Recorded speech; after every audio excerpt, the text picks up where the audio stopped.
Just a few more minutes and we'll start.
Good evening, everyone. I think we will start. Some more participants are coming in. However, we'll anyway be recording and sharing. So I think without much delay, I think we'll start. Good evening, everyone. On behalf of the Bike Store and Cochin Bikers Club, we welcome you to the session on sports injuries webinar. We are slowly moving out of the coronavirus 29 induced lockdown, right? And I think this is the time when all of us wants to get back in, after we became probably like couch potatoes, rest in the last 6-7 weeks, and suddenly the lockdown is being taken off and we are getting really enthused to get back to whatever activities we are doing, running, cycling, all right. So maybe this is the right time to look at and hear from Dr. Sidharth on some of the issues that related to the sports related injuries. We have with us today Dr. Sidharth Unnithan, Associate Specialist at Aster Medicity Orthopedics and Rheumatology Department. Dr. Sidharth, I think is a familiar face for many of us on this call, where we have interacted with him on various capacities. To talk about Dr. Sidharth, he's a first sports medicine physician in Kerala and sixth in India. He has completed his MD in sports medicine from SRM Medical College, Chennai, and where he was the recipient of Sri P. Shivaraman Gold Medal for the best outgoing student in sports medicine. Prior to this, he has completed his MBBS from Malangara Orthodox Syrian Church Medical College, Kolancheri. He is the General Secretary of Indian Society of Sports and Exercise Medicine, ISSEM. He is an invited speaker in many national and international conferences. He himself is a sports person, playing basketball, football, table tennis, and badminton from his childhood. Doctor, we welcome you to the session. Thank you. Before we start the webinar, few information. The session is for 30 minutes approximately. After that, we'll have a question and answer for around 15 minutes. All the participants are muted. So if you have questions, please type the questions in the Q&A area. We'll be answering the questions at the end of the 30-minute session. Thank you. Doctor, over to you. Yeah, thank you. That was a very elaborate discussion about me. I hope I'm audible to everybody. Uh, so, um, I would like to first thank the organizers for inviting me to give such a talk. So, it is quite honored. I mean, it's because all of you exercise and you are enthusiastic cyclists, swimmers, runners. So it's quite exciting for me to interact with you and to tell few things, as a sports medicine physician, as to how to minimize injuries. Um, so so before I start, a bit about me and my field. So I'm a sports medicine physician. I have done my MD in sports medicine, which sir has already told about. I was for the FIFA Under 17 World Cup. I was the chief medical officer in Cochin. Uh, I worked with the Kerala Cricket Association, with the Football Association, Athletic Association, and the Kerala Sports Council. Um, a few things about sports medicine is that we are not surgeons, we are not orthopedicians, we are a totally different field. We are a new branch actually, and we are quite a growing number. Means initially we were very small in number. When I started my practice, actually there was only around 10 of us in whole of India, but now you can say there is around 50. So our numbers are slowly increasing, and so we created this association, and I'm the general secretary. Um, so what we do is basically how we differ from an orthopedician or from a physical medicine and rehabilitation is we do performance enhancement quite a bit. How do you enhance your performance? What accelerated rehabilitation is means how to get back after an injury and how fast you can get back. And we do deal with a lot of exercise medicine. So if you're a couch potato and you want to get into cycling or running, so how do you go about it? If you are a normal runner and you want to go into a marathon, so how do you go about it? So these are all actually the steps which is involved in what we do. So let us get into the field. So basically, when the topic was given to me, I was thinking like, what should be the inference which you should get out of this talk. So one thing you should all understand is that if you are an athlete, you are bound to get injured. There is no athlete who doesn't get injured. If you push your body, you are going to get injured, because what happens is that when you push, naturally your muscle is not able to take it up, and that causes injury. So there's no exception. Even the great, you can say, Usain Bolt has got an hamstring injury. He looks completely fit. So everybody gets injured. It's just a matter of when. So what we have to do, that's why the topic is how to minimize injury. It is not how to completely stop injuries. It's minimizing injuries. So the objective is, what are the common injuries? What are the common injuries you can see in running, cycling, and swimming?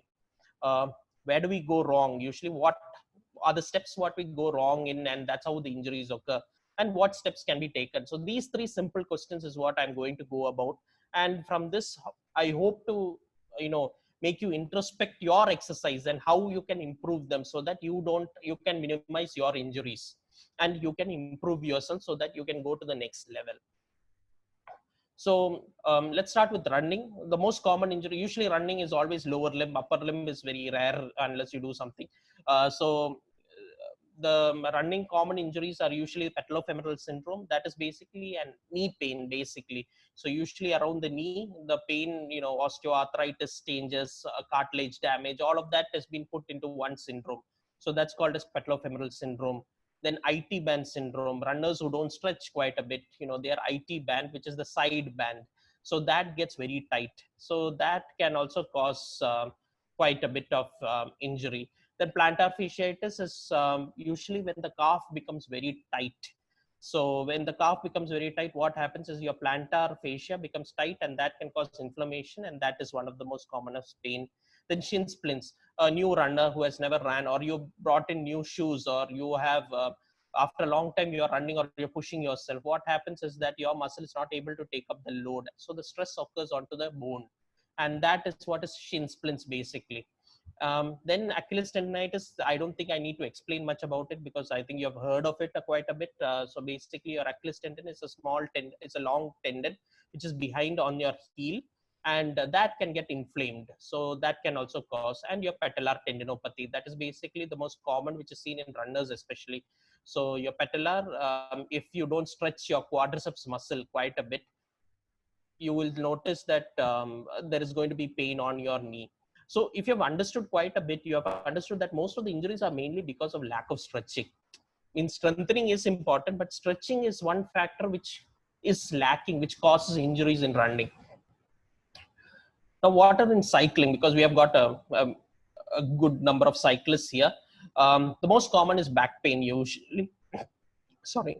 So back pain is one of the most common injuries which is usually seen. Plantar fasciitis, knee pain, IT band syndrome again. Now, since we use our shoulder quite a bit, basically your wrist, how you hold your wrist, if there is quite a bit of tightening and all, you can have carpal tunnel syndrome. Um, Trauma based means if you fall down, you can have. There are other injuries also, but these are the most common injuries which you see. Means you see in the picture, there are quite a bit of injuries: hip pain, saddle soreness, foot numbness. These are all common injuries, but the most common are most of these injuries: back pain, plantar fasciitis. These are the most commonly seen. Now in swimmers, basically you mainly see in the shoulder, the rotator cuff tendinitis, because they use quite a bit of their shoulder. Back pain, that is very common. Swimmers knee, this is basically those who use different strokes. So a person who uses breaststroke, so the inner side of the knee gets strained. So there's a ligament called the MCL. So that gets strained quite a bit. And that is called a swimmer's knee. So that is quite common. Then the neck pain, that is quite common because you keep on rotating. So if you don't do the movement correctly, there is always a strain. And as well as quadriceps strain, basically all your muscle strains which can occur in your lower limb can also occur, like hamstring, quadriceps, all of those can also occur. So these are the common injuries in swimming. So you've understood that there are some common injuries. Basically back pain is common, your knee pain is common, neck pain is common. So and what we have understood is that mainly there is a lack of stretching and strengthening, which is the major cause of injury. Now, so where do we go wrong? So one of the major things what I've understood means from where is basically you either go wrong in your technique. So if I'll be going in each one little bit detailed.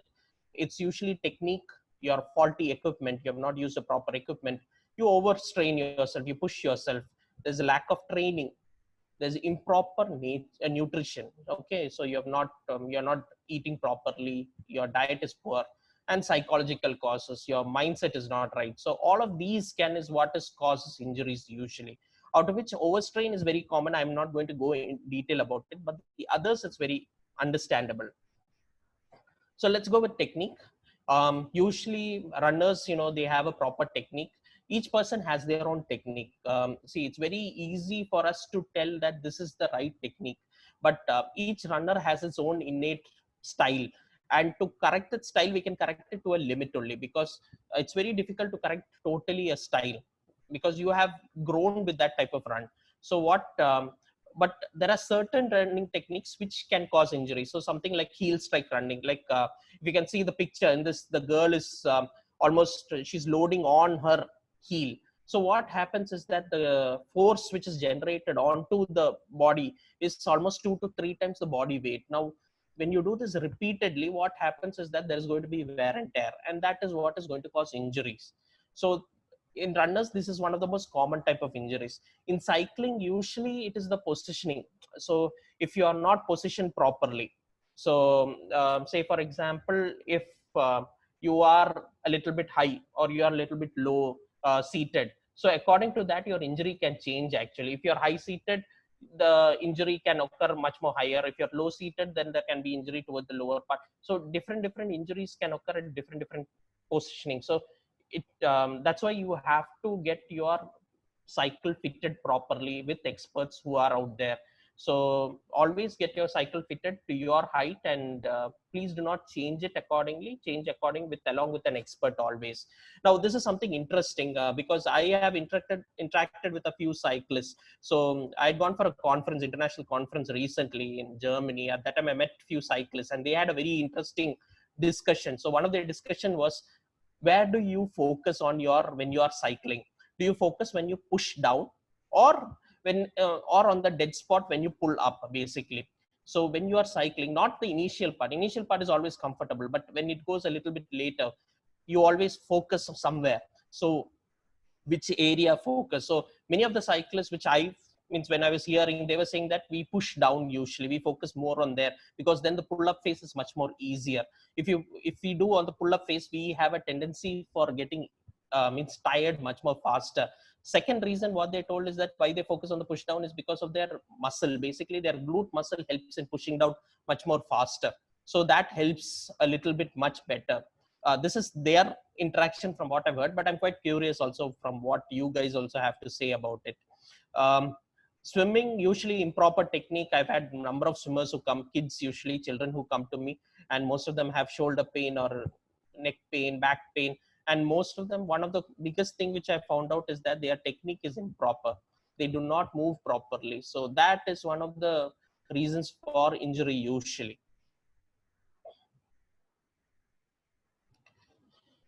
Now coming to equipment, there is nothing much to be said here. We have two bike companies who are involved here, who deal with such things. So you need proper equipment.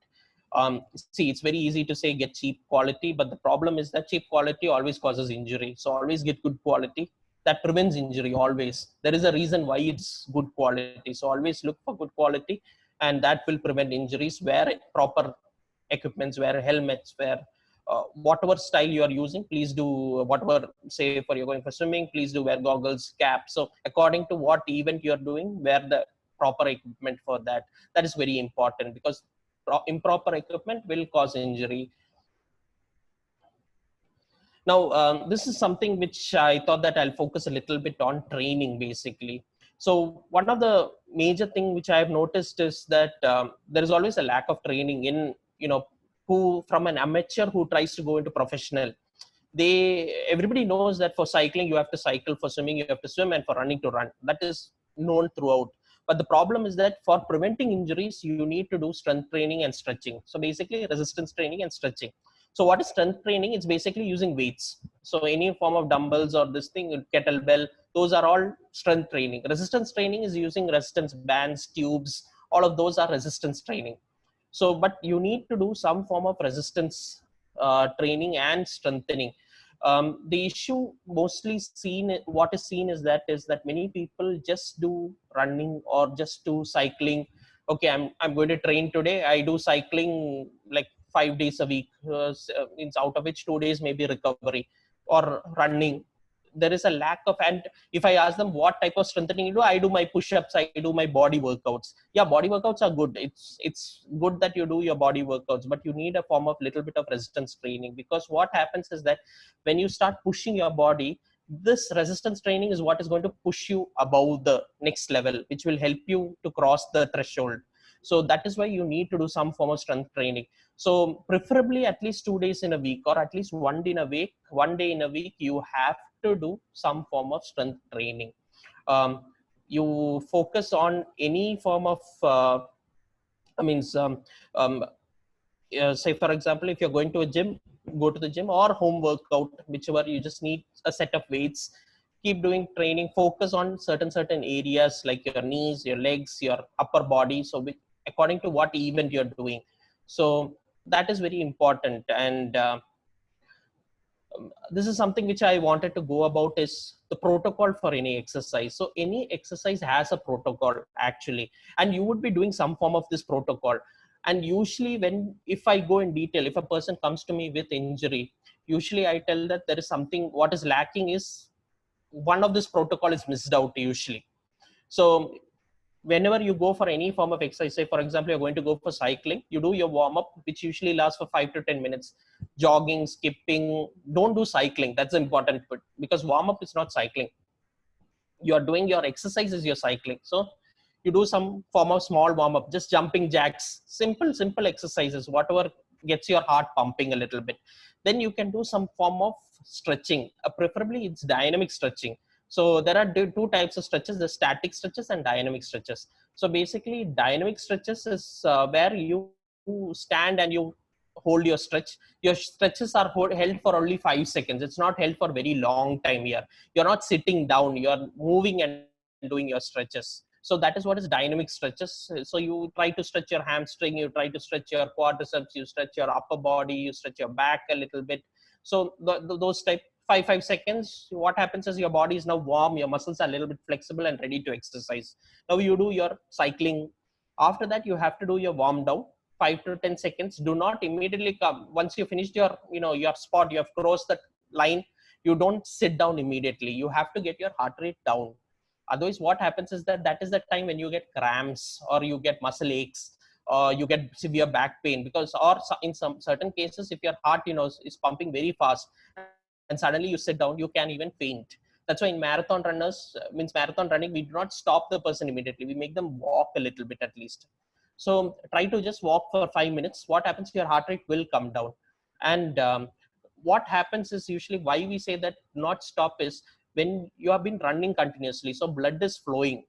Okay. Now suddenly what happens is that you suddenly stop exercising.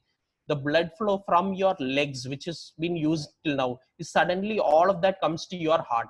Now your heart is not able to take it up, and your brain is also not to take it up. You have a chance for losing consciousness. So that is one of the reasons also why there is pooling of, and that can reduce your BP, and you can go into you can lose consciousness. So it is always better to do a warm down. Then after that, you do your stretching. Now this is what is missed out by everybody. Almost everybody I've noticed is stretching is not done, because we all want to go home after our exercises. We don't feel like, okay, I'm done, this isn't, I don't want to do anymore, I'm tired, I've done my workout. But this is the most important part, and this is where we lack, and this is what is going to cause your injury. So what happens is that as you don't stretch, your muscles are going to get tighter by daily. Maybe not much, but it will get slowly, and there will be a point of time where it gets very tight and it is going to crack, and that is when you are going to get a strain or you're going to get an injury. So usually I tell is that you have to spend at least 30 seconds. If you can't do 30 seconds, you don't have time, 15 seconds at least. 15 seconds minimum is required for your muscle to get stretched after a workout. So 15 seconds, you sit down, hold the stretch, hamstring, your quadriceps, your hip, your piriformis, different muscle groups are there. You can do all those stretches. Now, if you see in this picture, this is one stretch which I like quite a bit, and that's why I put this picture. It is basically a calf stretch, but it's a little bit different. So in calf stretches, you can you just stand on a step. So you can do this after your workout. You just stand on a step and then just press your knee while the other leg. The important part is that calf muscle has two muscles. One muscle is basically the gastrocnemius muscle, which is the outside muscle. When you keep your knee straight, what happens is that the muscle gets stretched, the gastrocnemius muscle gets stretched. Now you bend your knee a little bit, as shown in the picture, and then you press your heel downwards. What happens is that your soleus muscle, that is your inside muscle, gets stretched. This soleus muscle is the cause of many problems, actually, tightness. And you get a lot of aches and pains because your soleus muscles is tight. We stretch always the calf. We always say that, I do calf stretch, but usually the soleus stretch is missed. So that's why I took this picture, just to show that this stretch is very important. If you can do this stretch on a daily basis, you will find a lot of difference. Your calf will become very smooth, and especially cyclists will find a lot of difference once you complete this stretch. Your calf muscle will get more better, mobility will improve quite a bit. So please do this type of stretch where you bend your knee a little bit, 45 degrees, 30 degrees you bend, and then push down. You'll find a difference. The stretch will come down towards the heel area. Now, coming to the nutrition aspect. So this depends upon your event. So if you're a marathon runner, it's a totally different. If you're an Ironman, you're a totally different type of nutrition. Or if you are a regular person, you are a sprinter, nutrition changes. Now, I'll just go into the usual mistakes, because that itself is a huge topic, nutrition. So I'll just go into the usual mistake. Many people avoid fats and proteins. This is important for three things, mainly immunity. You need your fats. Fats is also essential fats is also required for your, basically what happens is that after your initial process in your marathon, your body starts burning fat for energy. So you need fats actually. So you have to take a fatty diet is required a little bit, but that doesn't mean you have an excessive fat, but you need essential fats in your diet. You should not avoid fat completely. So immunity, energy creation, you need that energy which is created from fat.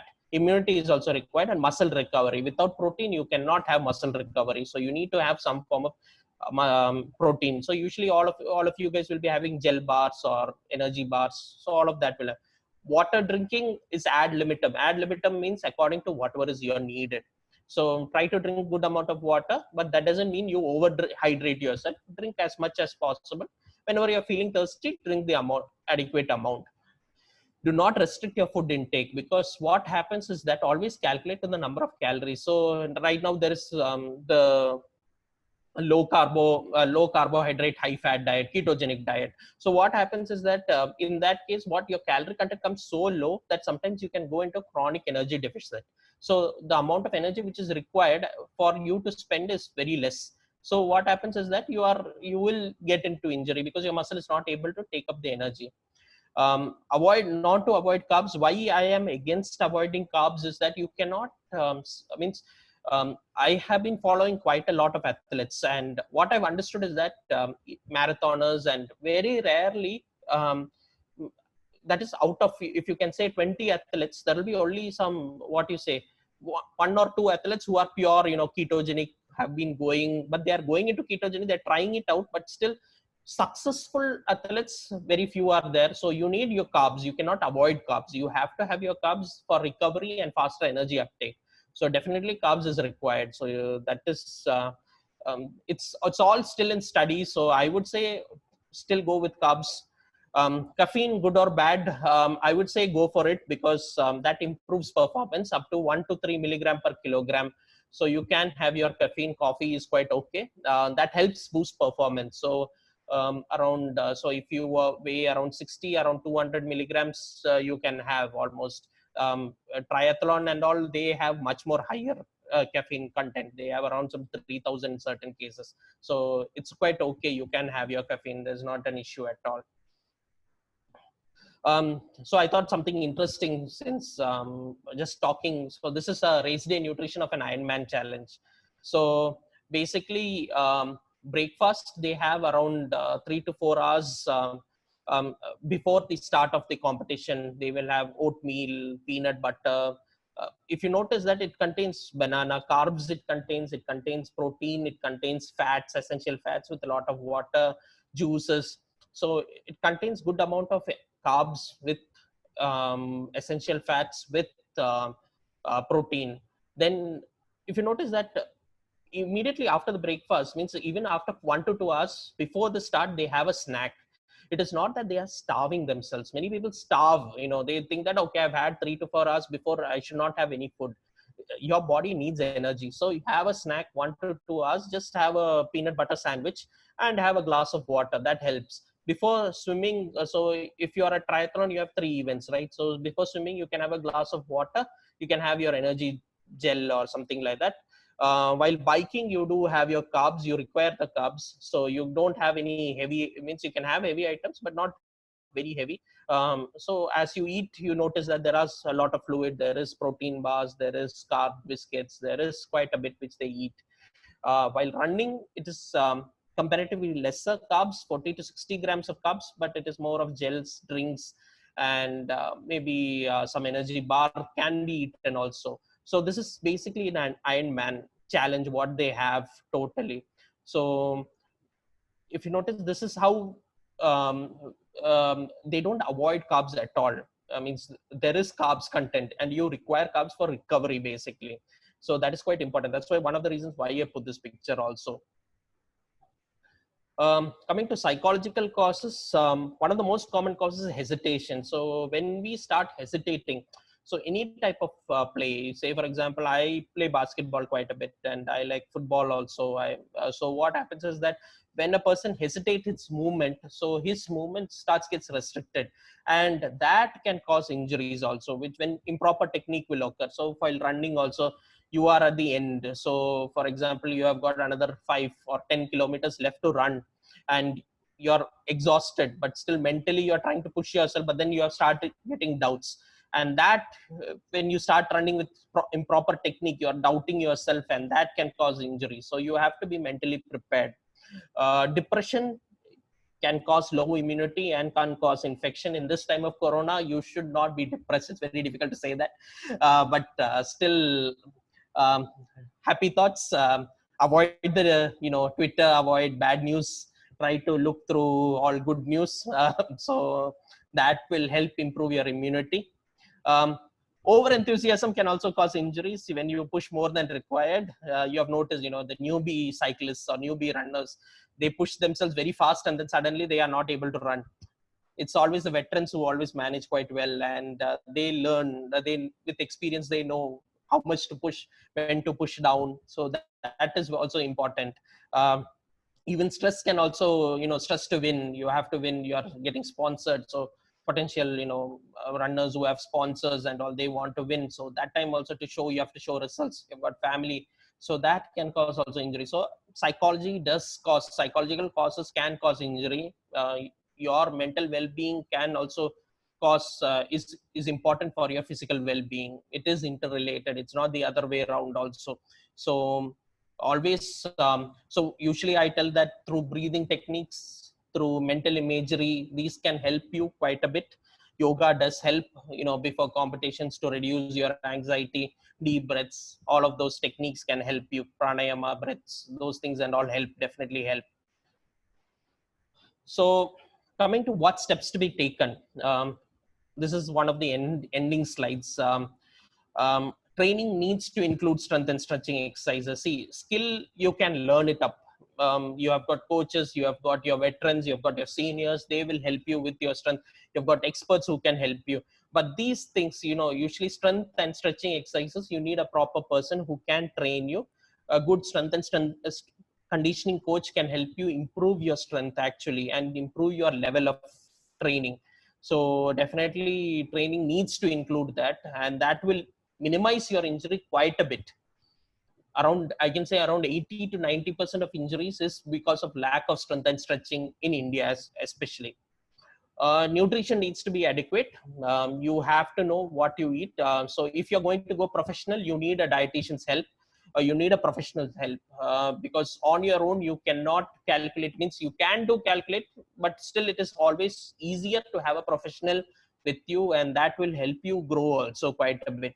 As I said earlier, breathing exercises can help anxiety. Image training can help to focus. You need image training for focusing. So if you have done some event very well, image training of that event, of how you cycled, of how you moved, will help you focus. And that is what all these athletes do. If you have seen the Olympics, before the event, you will see all of them sitting, listening to music, and they'll be focusing themselves. That is basically image training. So there'll be image training, and top athletes, all of them image train. There's no athlete who doesn't image train. All the top athletes, they always image train, and that's how they grow.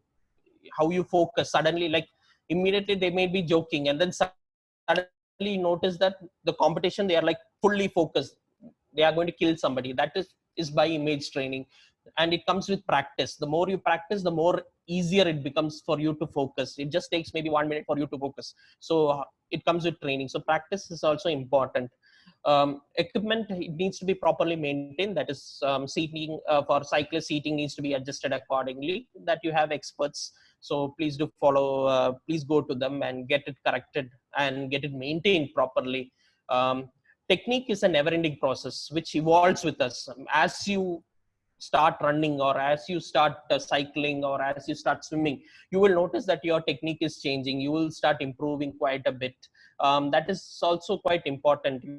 You have to understand, as you start improving, you learn small things about you. So for example, you might, when you run initially, you might feel that your knee is moving somewhat towards the side, but as you start improving, you will start correcting. So that has evolved. So you are evolving along with your, as you grow older, as you start practicing more. um, the most important thing which out of this, the whole takeaway, and which I feel that many coaches and many trainers, which they miss about, any form of event, is this. I've met the coach of Usain Bolt. I had met him in a conference in Dubai. So Glenn Mills, he's the coach of Usain Bolt, and he's a very nice man. So he was giving a talk, and his talk was like, he said that if you forget anything, you forget all what I spoke, how to train and everything. He said just one thing you have to remember: every athlete has an innate talent in him. You have to build a system around him, not build an athlete around a system. That is the problem with Indian system. We try to build an athlete around the system. We say that okay, this works, so we have to do that according to that. It is not like that. Each person is an individual, so you have to build what is custom to him. Look at what is his strength set, what is his weaknesses set, and then build it around him. It is not the other way around. You build a system, you say that okay, this Jakobski method is the best method which I have to follow. No, it doesn't work out like that. You can try his method. If it works for you, works for you. That's why you find in sports, that is the most beautiful thing about sports. Each person will have their own view. When you reach a professional athlete, you ask him what is the best method. He will say his view, the other person will say another view. So there is no proper individual view for each person. So that's quite interesting also. At the end, I hope that from these three objectives, you have understood what I'm coming to. These are the common injuries. Where do we go wrong, and what steps to be taken? I am coming to an end, and any questions? This is Kipchoge. You must all know him. He has done the sub 2-hour marathon with the Nike Vaporfly. So any questions, please do ask. I'm always open for questions and a discussion. Please do make it as interactive as possible. Thank you. Sure. Thanks, Dr. Sidharth. I think we have participants. Please put your questions in the Q&A area. Doctor, we have got one question from another Sidharth Sudarshan. Yeah. He's saying that he has IT band syndrome, right? Can that be cured by strength and strengthening and stretching? Can we get back to running and cycling, because he's getting pain behind the knee around 30 degrees bend, Yeah. The main IT band syndrome is itself basically tightening of the IT band. So IT band is a very long band which is very thick in nature. So usually stretching and strengthening, you have to strengthen the inner muscle. That is what is missed out usually. So you stretch your IT band and you strengthen your adductor muscle. So basically our body is the beauty about our body is that we adapt. So if your outside group of muscles are stronger, the inner muscles will be weaker, and that will take up the load. You understood why the outside muscle is stronger is because your inner muscle may be weaker. So you have to strengthen the inner muscle. So you have, for IT band syndrome, the treatment usually is stretching your IT band, get it massaged or something like that. If you have got a good sports masseur, or you have got a good physio itself, you can release the muscle, do around some 4 to 5 sessions will do, and you strengthen your IT, means your adductor muscles. Your IT band strengthening as such does definitely helps, but it's more focus should be focused on the adductor muscle, and that should solve, and you can easily get back to running and cycling. I would say staggered movement. First you start with running, and then slowly this thing. Now the next question comes from Pravesh. Yeah. What are some of the natural foods we can use for muscle recovery and immunity? So natural foods. Okay. We have a lot of for muscle recovery, you require basic protein. So what I usually say is peanuts, honey, peanuts, soya beans, soya chunks, chicken, fish, all of those help in muscle recovery. Eggs, those are protein in nature. So usually immediately after training, if you can take within half an hour, your muscle will recover much more faster. So always within half an hour. That's why you see all those people have protein shakes. All athletes or gym based people, they immediately have within half an hour of training, they have their shakes and protein shakes. That helps in muscle recovery actually. For natural immunity to improve, you can have lime juice, you can have honey, you can have your basically walnuts, all the essential minerals, walnuts, cashew nuts, mixed nuts, basically. All those actually help in improving immune, and these are all natural foods which can help you actually. For protein, I've told already quite a bit of questions actually. Sure, thanks, Doctor. Doctor, the question is from Prabhu. Yeah. So he is not a regular runner. So probably this may be a question, probably even now, right? As we are coming out of the lockdown, right? Yeah. How do we maintain the diet for a person who is probably starting, right? I mean, he's Yeah. not a regular runner. Same way, how do you increase the distance, right? Because he's saying how many kilometers can we run?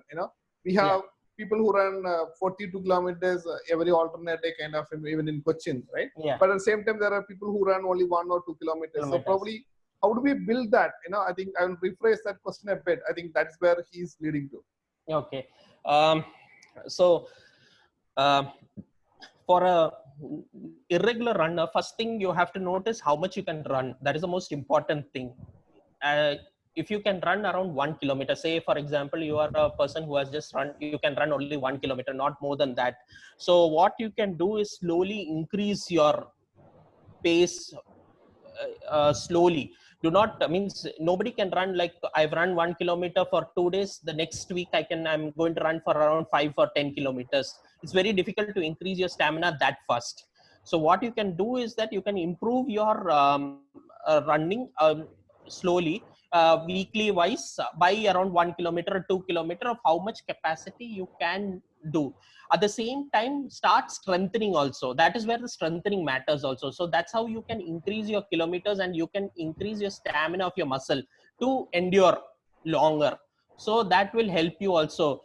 And see, the in weekly how many kilometer we can run, it's very difficult to tell in a general basis. Like I cannot say that okay, you have to run 2 kilometers only weekly, we have to increase it. See, individually you are different. That's what I said. No, there is no system for to say that. I feel that each athlete is an individual. That's the important thing, and each person should be taken individually. So what I would advise is that first measure how much you can run, and then from there you increase it slowly. Do not start immediately in one day try to increase it. Maybe 1 week slowly increase your pace, and naturally that will help you.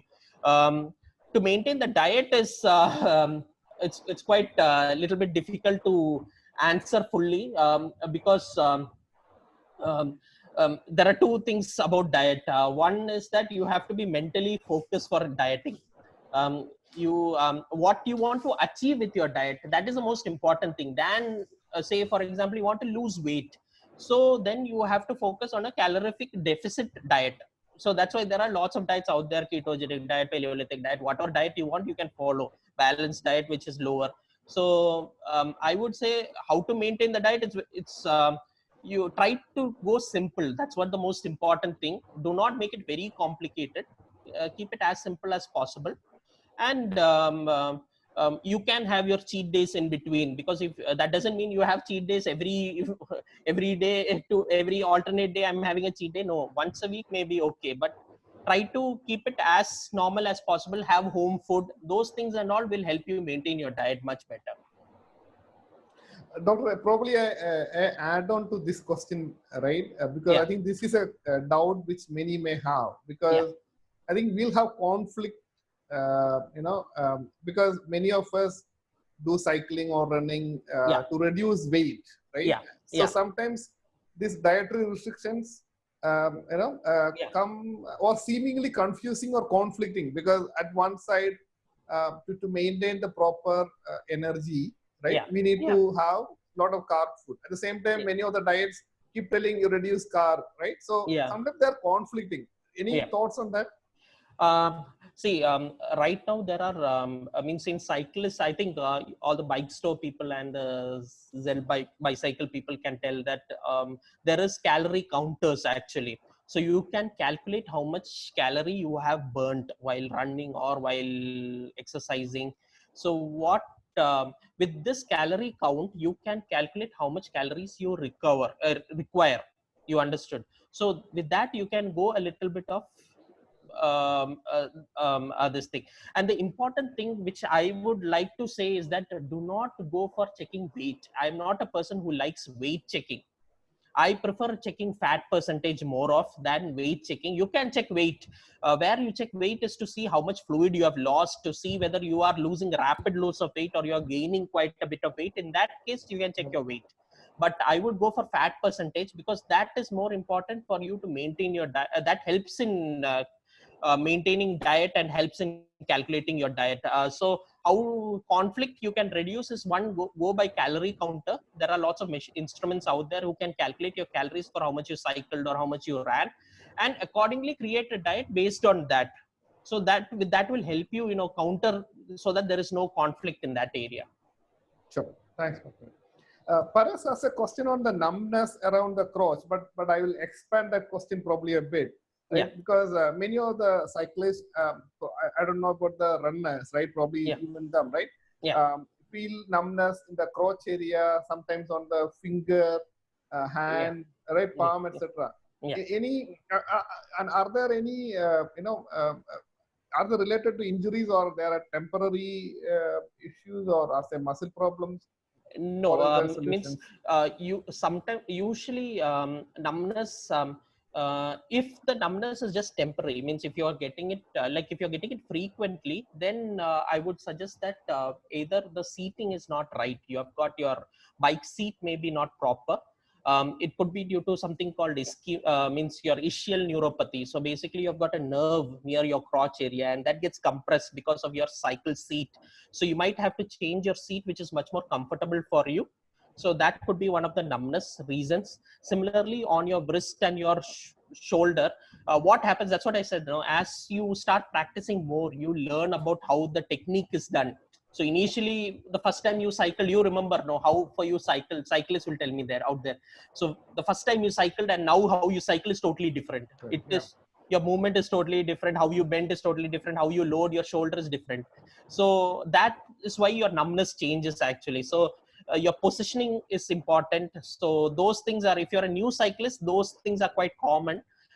You have to change your positioning, or your cycle standing is not proper. You are prone to some, it's either due to a nerve issue maybe, which can cause, so carpal tunnel is one of the causes for finger numbness, which because you are loading very hard on your wrist, which causes compression of the nerve. So that could be the reason for the numbness around the crotch. Usually it's the ischial neuropathy. It's called ischial neuropathy, IESCHIAL. It's a neuropathy over there due to of the seating area. Maybe he might have to change the seat a little bit, or the positioning needs to be changed a little bit. That's what the bike, those who do bike setting, they will help you out quite a bit in that area actually. Sure. So there's a question from Pradeep. Yeah. Like many persons, cycle to office, right, or Yeah. cycle to function, and where the chances of doing, not chances, I say the either the time or the facility to do stretching and some other things are lesser, right? Because Yeah. you reach the office, you directly go to work, right? Yeah. Or something similar, right? Yeah. So do we need to do two things? One is a cooling down period, like when you reach the office or that facility, or if you're doing a long distance brevet, right? Yeah. The last 2 kilometers you ride slow. Do those things help, or a stretching at a little later time help? Right? Do they help? Right? Do we have to do it immediately after the exercise is over? Yeah, so for those who office cycle, it's a totally different type of cycling, because in their office cycling, you don't push you as much as what you do as a exercise type of cycling. For warm down, usually we don't sit. We park the bike, we walk to the office. So there is at least a 5 minutes to 7 minutes of gap is there, where your heart rate will come down. You don't sit down immediately. Once you finish, you reach your office. So there is a gap. So that naturally there is a warm down which occurs. So you can either slow down your bike. That is a good suggestion. Or you can just walk slowly towards your office. So that itself reduces your difficult. I mean, it brings down your heart rate.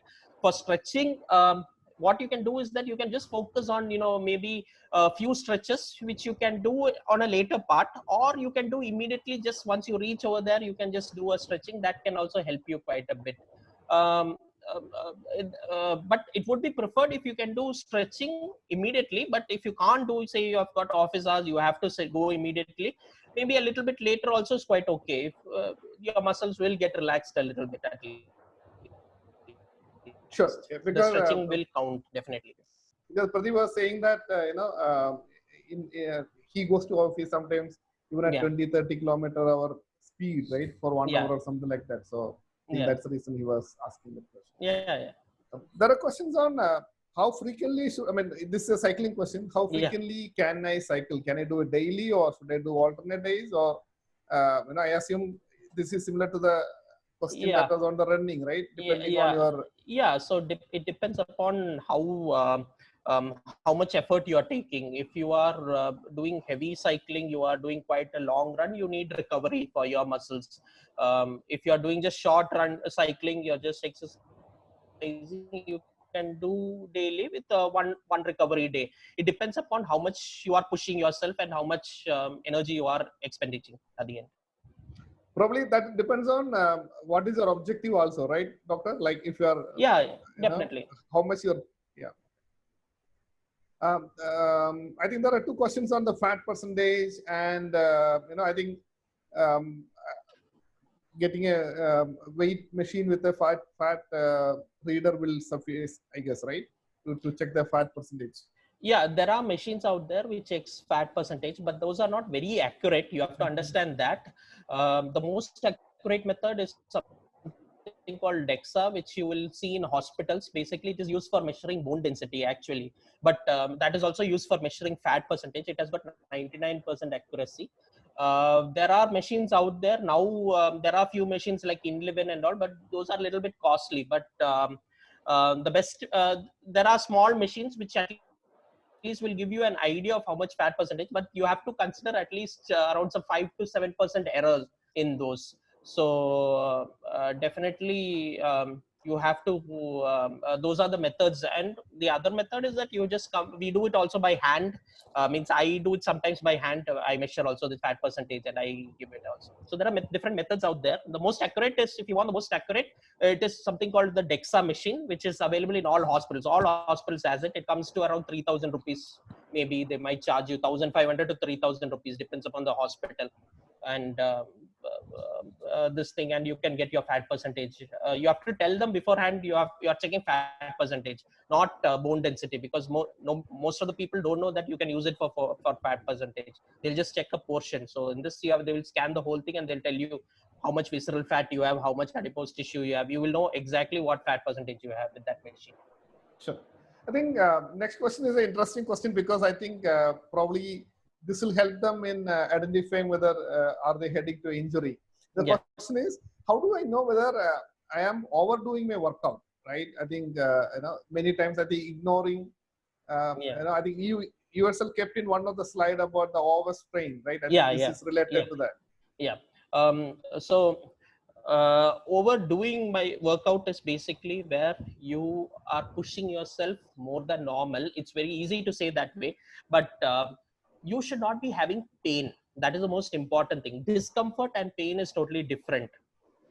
Usually gym, they say that burn the pain, no pain no gain. That is actually a wrong system. You should have discomfort. When you are cycling for long, you will have discomfort, but when you go over, you have pain. When you have pain, that means your body is sending you signal that you are overdoing it. That is there itself, it is telling. Now there is no accurate measurement, because the problem with this is that each person is different. Each person's threshold is different. Say for example, my threshold may be very low, where I'll just do half an hour and I've reached my level, while for one another person may be very high, he can go on for 2 hours 3 hours continuous session. So that is also different. So how do you exactly know? There is that comes with training. Actually, you will know. See, the most important thing is that we know when we push ourselves, when we go beyond the normal. That is when you are doing overdoing it. Actually, when you know that you are going beyond, when you are not giving your muscles recovery time. So for example, you did a heavy workout today, the next day you have soreness, you want to do, but still you do a heavy workout. That is when you know that you're going to get, you are overdoing it. Or you do a light workout, it's okay. So it depends upon that is the only way which you will know. So it is an individual question. That's how I'm getting into it. There is no like a single term where I can say that, see, this spot when you reach, you are overdoing it. I cannot say like that. That's the difficult part about it. It is an individual thing which you will know it when you start having pain, when you are pushing beyond normal reason. That is when you are overdoing it, when you are training more than normal. Those things are also, you need recovery, that you have to remember. Sure. Probably we'll take one more question. I think the last question that we have is again from Madhaves.